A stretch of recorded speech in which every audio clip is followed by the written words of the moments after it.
Hey, everybody. Welcome to Conversations with Dené, your family law and wellness needs. I'm Dené Matthews. I am the owner of the Dunn Matthews Law Firm, a small boutique law firm in Metro Atlanta where we help people recreate their definition of family and all of your family domestic needs. You are watching Conversations with Dené. I started this show and podcast to elevate, educate, and enlighten individuals in the community and around the world who are dealing with family law matters and intertwining their daily lives with those issues. Today, our guest is Lafaya Mitchell.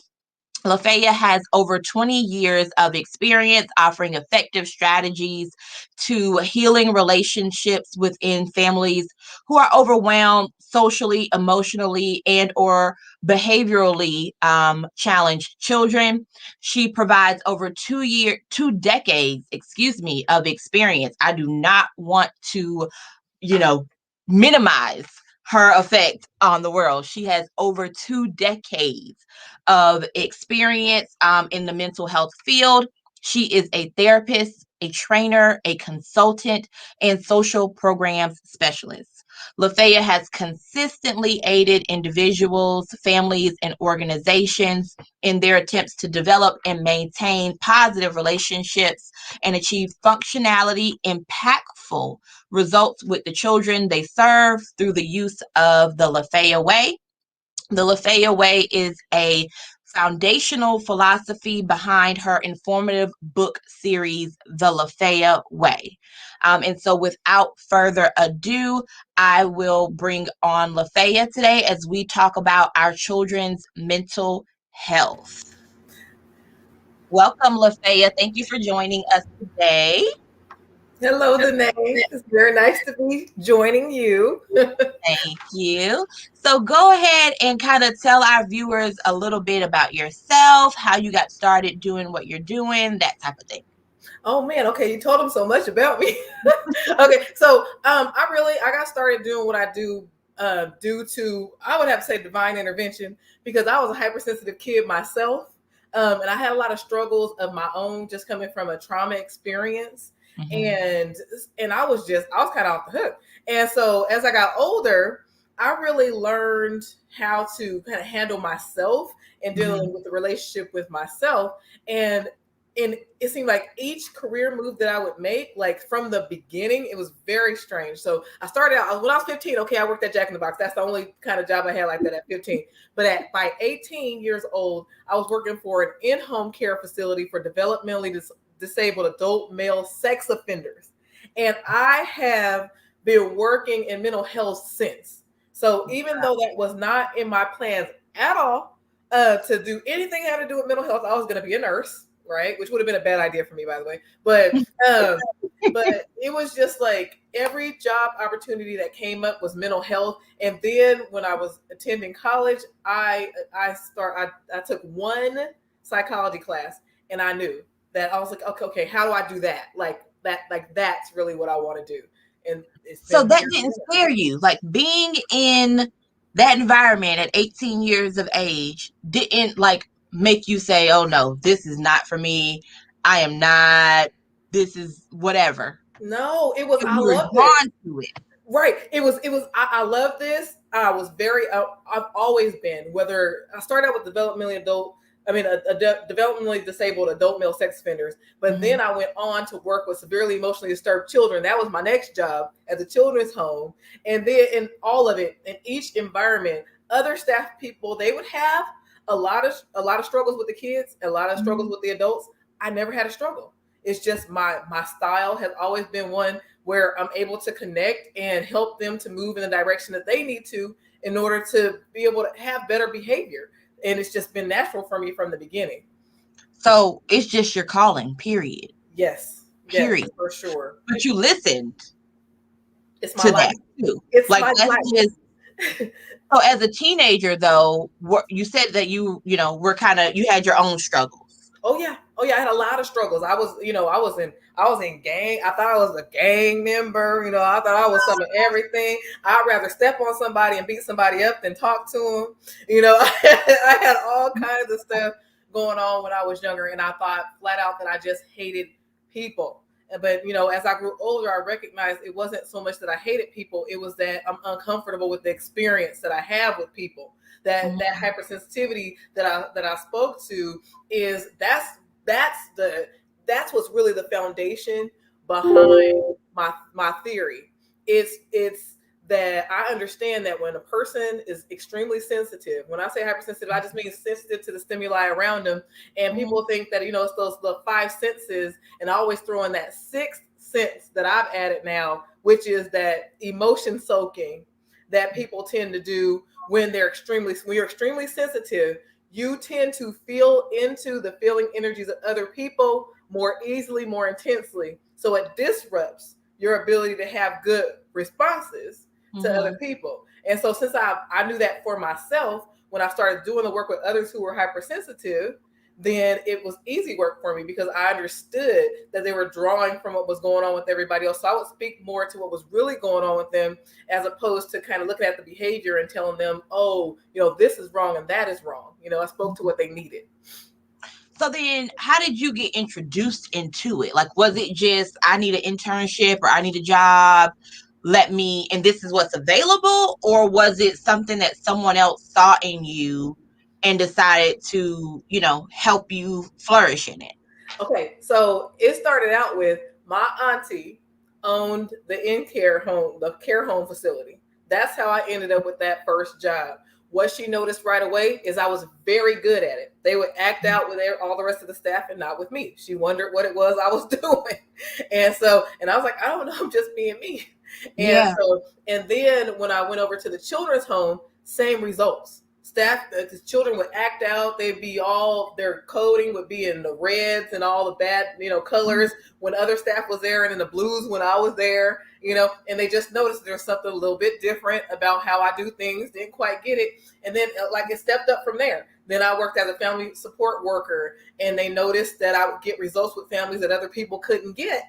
And they wondered how. And then that's when I got introduced to, hey, maybe you should come and do some training along with us. So the training agency that was training our family support workers, they said, as soon as I got my bachelor's degree, they were like, hey, why don't you come over and join us, because your input is so great and so helpful that we want you to start to kind of help out here with training the workers. And so I was like, didn't know what I was doing in my early 20s in a building full of 50 plus year olds, and they were calling me a training coordinator / trainer. And I had no idea what that meant. Like, what are you talking? Me? Who, me? What are you talking about? Exactly. So if your aunt did not see that in you, when you're just her little niece helping her out, doing the thing, like, do you think you would be a nurse, or do you think you'd be like where you are right now? Oh, no way I could have ever been a nurse. The only reason I thought nurse was because I come from a very, very poor background. So I thought, nurses, they're rich. From where I came from, they were rich. Right? Didn't recognize they worked, I don't even know how many crazy hours per week. But, and plus bodily fluids in me, we don't get along. So I don't know how I ever thought it was smells in me. We don't get along either. So I don't know how I ever thought I was doing that. That was never going to work out. Oh, man. That was not going to happen. Well, obviously you came to the right ending place, or not even ending place, because life is still going and you're still flourishing and figuring out new ways to do things. Yes. So tell me about your work as it relates to mental health in children. We've got kids going back into the schools after some of them have been out literally since March of 2020. Right. And I would think, and I've got 3 kids and I know what it's like for them, but I would think that there's going to be some struggles that they're going to encounter. Tell us a little bit about mental health and kids and how you anticipate all of that going down. Oh, man. Okay, so with all the kids coming back now, this is just, we're not even adding in the stress of having, a virus out there that people don't truly understand. So there's already anxiety about that piece. Okay. Right. So with that humongous piece to the side, right? With all of our kids being out of school for a year and a half's time, when they're kind of tossed back into school the way that it's happened now, then what you get is, for those who already had some anxiety, those who already had some issues with depression, those who, they're kind of where they were times 10, times 100 now. And for kids who never experienced it before, they're now experiencing a heightened level of stress and anxiety, depression. And people are, they're kind of at a loss with what to do, because the school counselors are like kind of getting flooded now with all these kids who are struggling. Now, is that because they were alone for so many months, or is it because it's an adjustment period?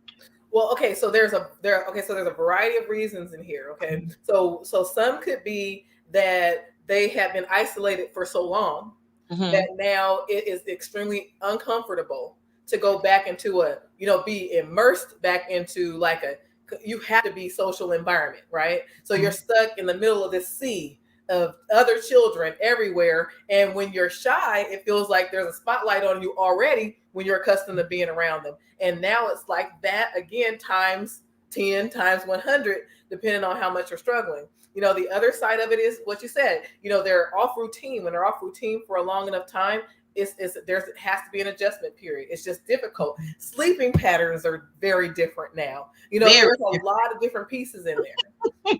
Because I know in this household, when COVID was happening and we're sleeping in later and we are not necessarily starting school in the morning, we might start school at noon. We might, do a little bit today and a lot tomorrow. There was never, and I tried, Lord knows I tried to get some form of consistency, but it was difficult because we were all pushed into this lifestyle, right? So what, for those kids who maybe were already struggling before COVID happened, right? And then COVID's here and maybe they're playing electronics more, or they're in their room more, or they can't see their friends and they were extroverted. What is your advice to parents when it comes to recognizing in those children whether or not they're struggling, or, if there's something that they need to do, actions they need to take? Okay, so now I would say that the first identifier, okay, for parents is that there's a struggle, is that there's trouble somewhere. So even if and sometimes parents think, oh my goodness, they're just being manipulative, they don't want to go back to school and all that. But even when you have things like that appear to be like a manipulation, there's still something behind it, right? Because they're not going to try to be manipulative if they're enjoying the experience. That's typically not the way it works. Right. So there's still something going on. So it's important to validate that there's something going on first and foremost, because sometimes it'll get dismissed like, oh, there's nothing wrong with you, just go on, and and things like that. And we have to be careful not to treat our children and how they feel, again, whether they're being extra with it or not, right? To treat them like it doesn't matter. Because then when they start to feel like, hey, well, the way that I feel doesn't matter, it starts to feel like you don't care. And then you're less inclined to kind of get their cooperation with the things that you would want them to do, because what they're feeling like they're not cared about anyway, right? So we want to not go down that slippery slope. And I would say that once you recognize there is a problem, which again, I want to try to help you understand that this is a normal thing right now, right? This is it's not always an exaggeration. This is they have truly been off routine for a really long time. This is a truly they have to get reacclimated. I want to use actually my daughter as an example, because I think it'll give a line for people to take. Okay. So my daughter, she's hypersensitive. I feel like I passed on hypersensitive genes or something. So my daughter was born hypersensitive. She was born with lots of sensory issues, strong ones as a baby, aversion to eye contact, different things like that. She had a lot of struggles. Right. We're doing a lot of work with her, which is where my philosophy was kind of built from, my work and her. Right.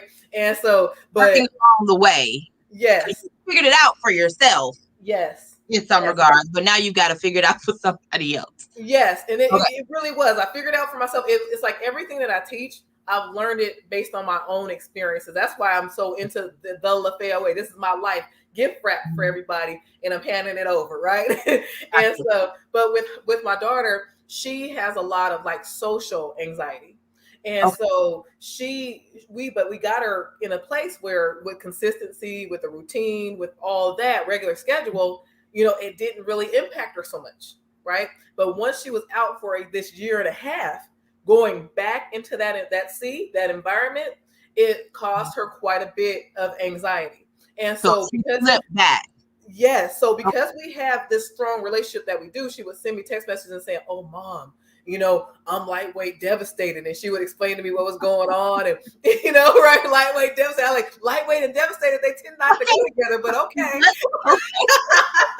I don't know how to, Devastated. And then she had a really, really rough day one day though. Mhm. And I was like, "Ooh, okay." I said, I need to tune in and pay attention. I immediately contacted her counselor and I Mhm. let the counselor know, "Hey, okay, so my daughter is having a struggle here. Mhm. And what would you like to do about it?" I already had my plan A, B, and C in mind before I talked to her. And the counselor, which my plan A was to let's set her up with a reset button. My daughter's been a straight A student all these years. She's not trying to skip any school. She's there she wants to be there every day. She's a good student. So this is not a manipulation. This is she's having a hard time. And so she gave me permission to give her like a reset button. She said she would send emails to all the teachers so that they can be informed that these are the struggles right now, and here she has this permission. So that was our A, right? And B would be we're gonna take a look at her courses, her classes, and see if they're really meeting her full needs, or if there's something in there that doesn't need to be in there, which there was. But I was like, we're gonna give it a chance, but we're gonna start with A, then we're moving to B. And then my C was we're gonna highly consider, her doing something along the lines like homeschooling if we're not able to work this out. But of course, it'd be accommodations, IEP 504 plan. I don't mind any of that stuff to get that going for her. And then we take a look at that last option, which would be homeschooling, which she'd do well in because she's a good worker. So what's a reset button? So does reset mean I get a moment to take a step back and no one's going to fault me for it? I'm not going to get put on punishment for it. If I say something I probably wouldn't normally say, what does that mean? Okay, what it means is if she's having a hard time, because hers comes in anxiety, it's a hidden anxiety. So she could be in class and literally crying and no one would know because first of all, she has hair that is ridiculously long. So she'll cover her face with her hair and she'll cry quietly and no one will know. Okay, so it's an internal thing for her. So it's not an outward acting out, but for one of her teachers, it was assumed that she was refusing to work, that she was being defiant. Okay. And so, and we of course got that straightened out right away too. And and so, but I would say, but with her, reset button means that she can take up her card that she has and hand it to the teacher. She doesn't have to say words because she'll shut down when she's very anxious. She can hand over the card, and that means that she can leave the classroom, go to the counselor's office for a moment to regulate, and then bring herself back. Okay, so that's what her reset button means. But it can mean many things for many students. Interesting. And that makes me feel kind of bad because I recall a time where I used to be a substitute teacher.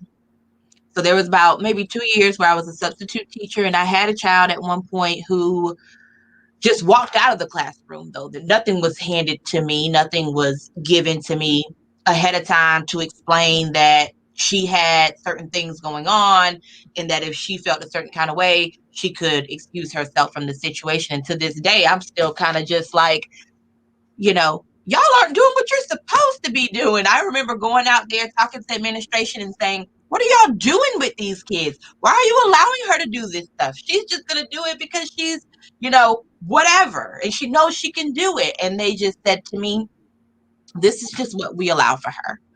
And not once did they actually, and now that you say it, I'm thinking it may have been more so something along those lines. And I've always thought to myself, well, maybe she was in foster care. Like I've always tried to think of like things about what would, explain why they would allow such a thing. And I've never been able to kind of just like be at peace with what happened. And I think, if people speak about things more and not hide them, or letting people who are in your circle and taking care of your children and things like that know what the deal is, then it could protect a lot of heartache, a lot of frustration, a lot of prejudice about what's happening with the children or what have you. And that's just very eye-opening.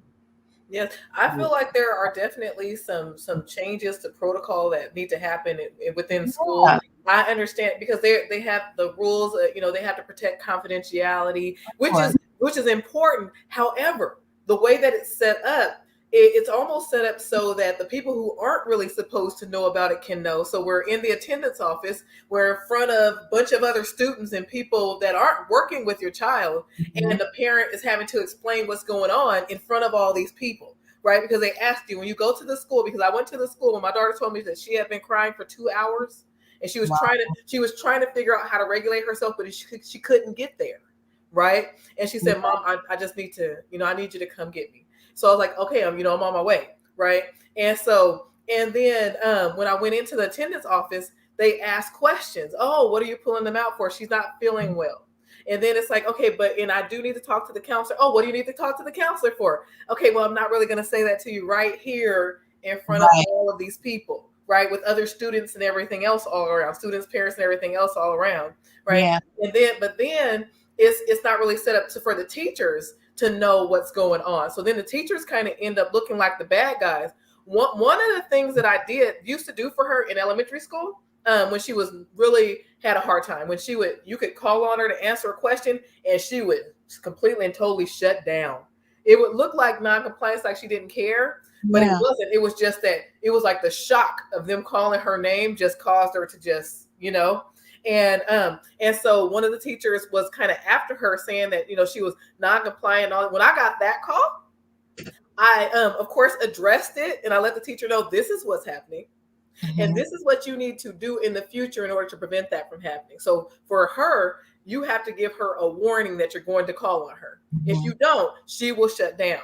If you give her about a 2 or 3 person warning and say, "Hey, Maya, I'm going to come to you with a question, after the next 2 questions," she'll be ready. She can handle that. But if you call on her without that warning, she will shut down. Okay. But, But but in order to be able to have that conversation, we've got to know that the child is having an issue.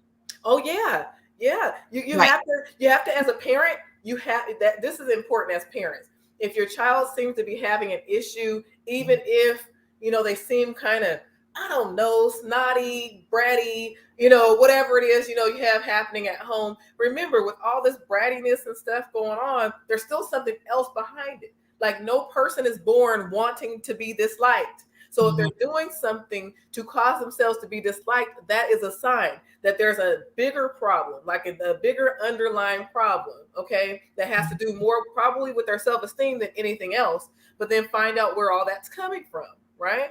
And often kids with sensitivities, they'll do certain things that people have for maybe years. Say, "Oh, cut that out. You're too sensitive." Like they, maybe they cry when the dog would bark because they sensory issues or something, something like that. Oh, they're always over exaggerating. Things like that. It's Yeah. important not to dismiss those things that appear to disturb our children. Not saying that you just don't address it, but if you address it with some form of validation, clearly, baby, there's an issue, because I know that it has to be a little embarrassing to cry when the dog barks, for example, Yeah. right? Nobody wants to be doing that. So what's going on? Talk to me a little bit about what's going on with you when the dog barks, for example, right? So are we asking a million questions, or are we asking, one question a day just to kind of see slowly if they're going to give us more information? Or are we just like throwing all the questions at them until they kind of tell us what, you know? Yeah, no, never throw all the questions at them at the same time. You definitely want to try to address just one thing at a time. But ultimately, your kids will talk to you more. They'll be more open with you when you don't have a problem with what they're doing. If you have a problem with what they're doing, then you already set it up for them to be defensive. If you're seeking to find out, "Hey, what's going on? How can I help?" then it sets you up for a whole different kind of experience when your kids are expressing to you what's going on with them. It really just depends. Like my daughter has she has lots of sensitivities, but I'm consistently coming to her like, "Hey, what happened with this, or what's going on with that?" Even with a bad mood day, what happened right there. You seem like you were having a hard time, like, and you start to make it about, there's a struggle, as opposed to them being the bad guy, as opposed to them being the brat, right? And things like that. I always teach things like, hey, to do a check-in with your kid, like when they're having a hard time, to do like the halt check-in, like they do with the 12-step program. Hey babe, did you skip lunch? You seem a little bit, a little hangry, right?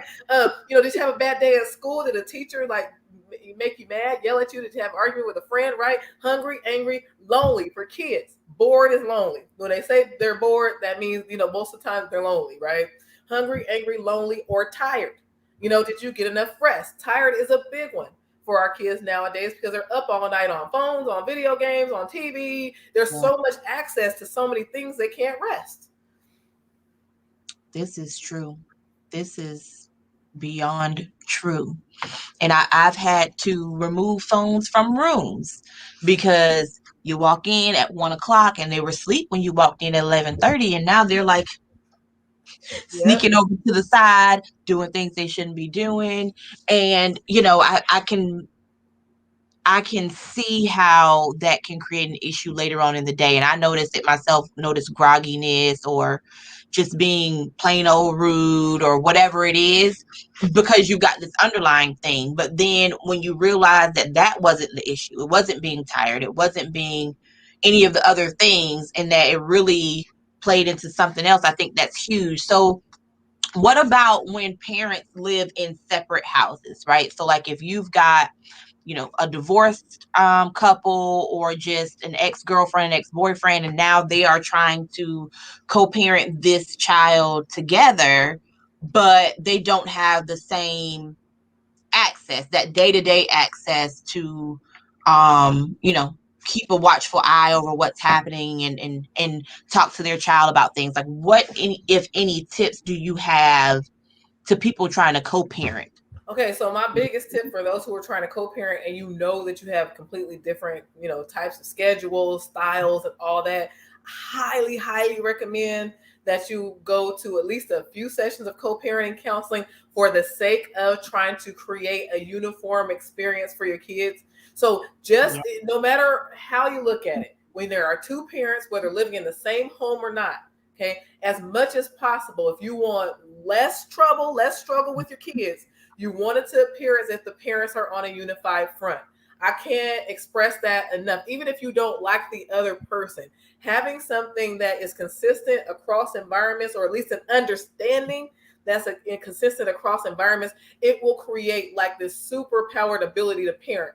Because if you guys aren't on the same page, if you guys aren't able to kind of say, okay, well, for the kids, we can agree here on this, then expect to have trouble and struggle. Why? Because now your kids can't trust you. Is it that I'm supposed to go to the left or to the right? She says I'm supposed to be at the left, and he says I'm supposed to be at the right. So guess what? I figure neither one of you know what you're talking about. Right. And that's what you get. What I do. Right. Right. Agreed. And so after they do that, the co-parenting counseling, if that's something they decide to do, which I normally highly recommend, how do they then communicate with their child specifically? Like, do you normally recommend that parents sit down together to have a conversation with the child? What does that look like? Now, I would say that if you do go into co-parenting counseling, then maybe put a little extra time into doing a couple of family sessions while you're at it, because that makes it a little bit easier, especially unless you're okay with calling a family meeting and meeting together. If you can meet together as two parents and not have a squabble or problem with each other, and you're looking to problem solve during that time, perfect. If you have a struggle in that area, have somebody there to mediate, a family counselor, whatever, and then set it up and say, hey, maybe in the past we didn't do this. As parents, we didn't know. Okay, there are a few mistakes being made, but now we're creating some order so that things can be better for you. You'll be happier, and you'll feel like, you won't feel so lost between our homes. Agreed. Totally agree. So let's kind of wrap up and tell us the Lafaya Way. What are those steps of the Lafaya Way that you want people to walk away with knowing? Okay, I'm glad you asked about the Lafaya Way, because I love my Lafaya Way. Okay, guys, so I'm gonna tell you real fast, and this 30 minutes went so fast. Okay, I'm gonna tell you. Oh my my goodness. Okay, so I'm going to tell you really fast, first and foremost, that the Lafaya Way, I have to tell you that the foundation does come from that idea of emotion soaking at play. Okay, so which means that if you're really upset, then you likely will not get a calm reaction from a hypersensitive person that you're interacting with, especially your child, okay? Because they tend towards sponging that feeling energy that's coming from others. So it's so important to learn how to maintain your peace space. Now, don't get mad at me when I say that. I know when people are acting up, it's not easy to maintain a peace space. Not everybody's like, sitting there like Yoda or whatever, able to maintain their calm. I understand, okay? But I'm telling you now, to get the best results, or at least acknowledge that if you're having a hard time internally yourself and you see your kid is having a hard time, then at least make sure that you're acknowledging that some of that is coming from some of that emotion soaking piece. Okay. Not a blame thing, just an understanding thing, so that you're not taking their behavior, because they're going to take that, you're going to sponge that in and make it times 10, 100 within themselves and think that that's their feeling, not yours. Okay. But anyway, it comes from that foundation, because this is what helps people get to a place to where they can find that space that they need and responses that they need to get best results with hypersensitive individuals. And not just hypersensitive individuals, but in hypersensitive situations, just with human beings, period, because we all get sensitive somehow. Okay. Yeah. But the core 4 of the Lafaya Way, those core 4 steps, I like to, the acronym for them is FUR. It's FUR with the long R, like boots with the fur. We up in the R's, okay? We rolling it, okay? So, but the first step is my F, which is find your calm. Now, I'm sure that you understand where that comes from, because now you have to be able to maintain that peace space. There are many suggestions that I give for. Sorry, I'm freezing up. Sorry. There are many suggestions that I give for how to do that. And I won't get into all that because that'll be another hour. But find your calm is step 1. And I forgot to mention that all four of my steps, they work together. They're like the ingredients to a cake that you're stirring, right? And if you're missing any of those ingredients, then you're gonna end up with a flat or nasty cake. Okay, it's gonna be flat or nasty or ugly. Not gonna be good, right? So you got to follow all the steps, right? But find your calm. Step 2, my U. Understand the real truth. This is some of what we talked a little bit about today. Get to the real truth. Don't look at the things that are on the surface. Oh, my kid is so annoying because they don't want to clean their room. They don't want to clean their room, so they don't appreciate anything I do. And all these things that we come up with because we're personalizing the behaviors of another, as opposed to understanding the real truth, which is nobody wants to be disliked, especially not by their own mama or daddy. Okay. So if bottom line, they're upsetting to me or their father in whatever way, then they are working against themselves. That is self-sabotaging behavior, and they need a little help with that so that they don't hurt themselves. Because I mean, it must feel really bad not to be liked by your own mama. Think about it. Right. And so, right. So find your calm, understand the real truth. And the other real truths are also those things like that halt check-in. I have a that's it check-in too. Like, is there a trigger involved? And, I won't go down that. But anyway, understand the real truth. My first R, now don't get mad at me after I go through the rest of these R's, but my first R in my third step is respond in alignment with your truest intentions. We tend to forget what we really mean to get out of our interactions with others because we get too emotional. We personalize too much, and then we get lost. And then we're more upset, right? Messing with the find your calm area. We get more upset because we're acting outside of ourselves. Then we're feeling bad and guilty because now we're yelling when we say we want peace in our home. We're yelling, which works directly against the peace. And we say that we want, right? We want our kids to have high self-esteem and to be excited about who they are and all that, but we're putting them down, not intentionally. And again, guys, I'm not trying to blame. It's hard to parent. We don't get manuals for this stuff. Lafaya's trying to create a manual. That's where I get the books from. Okay. But respond in alignment with your truest intentions. If you can't hold on to any other concept, is what am I trying to gain from this? If I find myself really, really upset, should I be speaking through that? Because that's not what I want my kids to know. I want them to know I love them, that I want them safe, that I want them feeling cared for, right? And we can't do that when we're speaking from an upset spot in us, right? So respond in line with truest intentions. And last step is my 3 R's, which is why I mentioned the long R. And people tell me, look, that's 6 steps. Stop playing. But I'm just trying to say that no, because my 3 R's are together. They Yes. all work together for the good, Yes, okay? yes.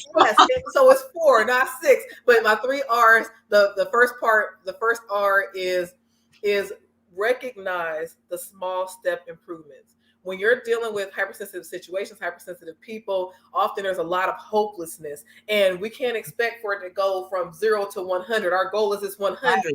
If they start ticking toward that goal, we want you to recognize it, grab a hold of it quickly, by the way, reinforce it, that next R, Yeah. reinforce it highly. Okay, because recognize and reinforce is a big deal when it comes to creating longevity. So now we're working the other 3 steps, but you need that 4th one to solidify things, because you need that hope. You need to see that things are getting better, that they can get better, because that'll increase, that'll give you more of what you're looking for. We tend towards getting, this is the law of nature, more of what we focus our attention on. So if we focus our attention on the problem, we're going to get more problems. If we start focusing our attention on the improvements, we get more improvements. It's the natural way that it works. Okay. It's just like normal things. I'm always focusing on the negative about something that I myself need to do or can't do. I can't lose weight. I can't make this relationship work. I can't do this. I can't do that. It's not going to work. You're not going to lose weight. You're not going to get your promotion. It's the same thing. Yes, you're 100% going to get more of what you put more energy into. I always tell people, don't feed the beast. Even though the beast is hungry, it's big right now, if you start starving that beast, it starts to shrink. So the problem becomes smaller and smaller. And now you're feeding the thing you want more of. So now you're feeding life. So now you see things coming to life. You're seeing light. You're seeing hope. They're seeing hope. Because, one of the biggest problems or difficulties with change is that others don't recognize it. It's like, well, I tried this. I tried a little bit, and because I didn't get it perfectly, or that's where that never good enough thing comes from. It's not good enough. So maybe I did have a tantrum for an hour before, but this last time I only had a tantrum for 30 minutes. So, so that's an improvement. And if people are grabbing a hold of that and saying, oh, baby, you know what? I know you had a hard time still, but it used to be an hour and it was only 30 minutes this time. Baby, what have you been doing to help yourself out? Because that's such a big improvement, right? How much hope? Yes. How much hope does that give to the person that's saying it and to the person that's hearing it, right? So recognize, reinforce highly, and my last R is just to repeat. It's like my rinse and repeat. It's like that's the stirring. That's to understand that you're constantly moving through those 4 steps, and it's not hard work when it's on your mind. When it gets in there, when you become a true Lafaya Wayer, which is what I said to my parents going through my curriculum, when you become a true Lafaya Wayer, it becomes natural. You just vacillating through it, and make your life better. No lumps in the batter. Right. Continue on till it's nice and smooth, and then you just continue. You keep on. That's. I like it. I like it. That's golden. So for people who, you said these 30 minutes went by so fast, and you still got a lot left, right? So for people who need that deep dive, they need to, get into it deeper. They need to understand more. They themselves have that child, that middle child, that first child, whatever it may be. You take a breath on that one. Bring it out, okay? That one that kind of just, keeps them going, keeps them alive, keeps them pumping, but they just don't, nothing's working or clicking, or they're not figuring it out. What do they do? What is your class? What do you offer, and how do they access it?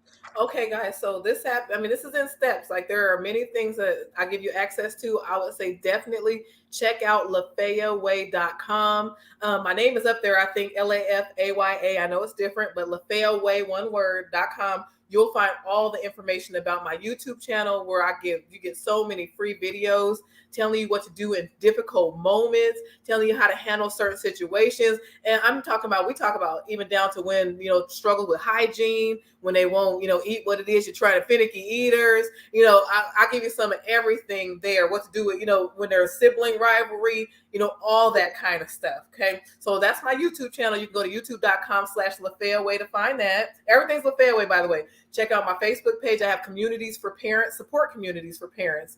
You can go in, check out Lafaya Way through Facebook. You can find me that way. My program that I have, Parents Empowering Parents. I call it my PEP program, because we don't get much pep, right?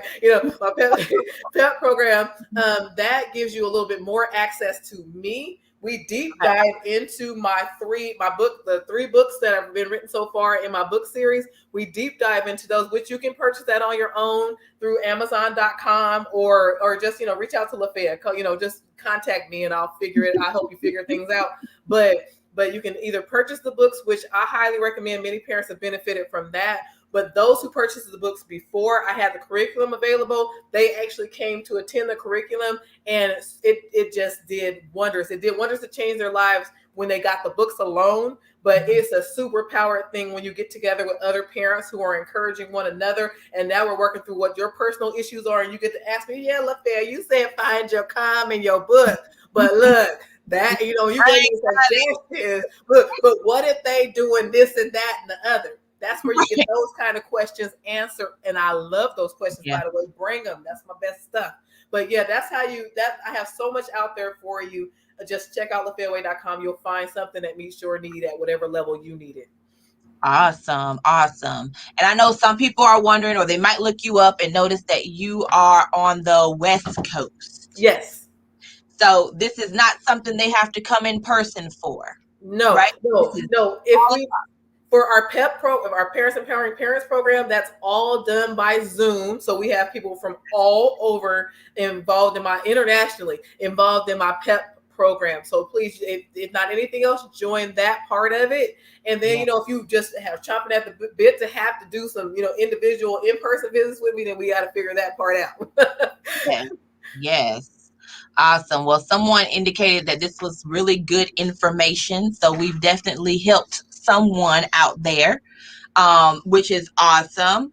And so I want to thank you, Lafaya, for joining us today. It was an absolute pleasure to have you. I'm going to be taking some of these tips myself and using them because I too am not perfect and I need all the guidance I could possibly get. And so I just want to thank you. I want to make sure that everyone goes to Lafaya's website, LafayaWay.com. Check her out. She has her own live series and podcast. Make sure you check that out. Like she indicated, all that information is on her website. So again, thank you, Lafaya, and have a great evening. Yes, thank you all. Thank you. All right, everyone. Thank you again for joining Conversations with Dené, your family law and wellness needs. Make sure that you are following us on social media. On Instagram, we are D Matthews Firm.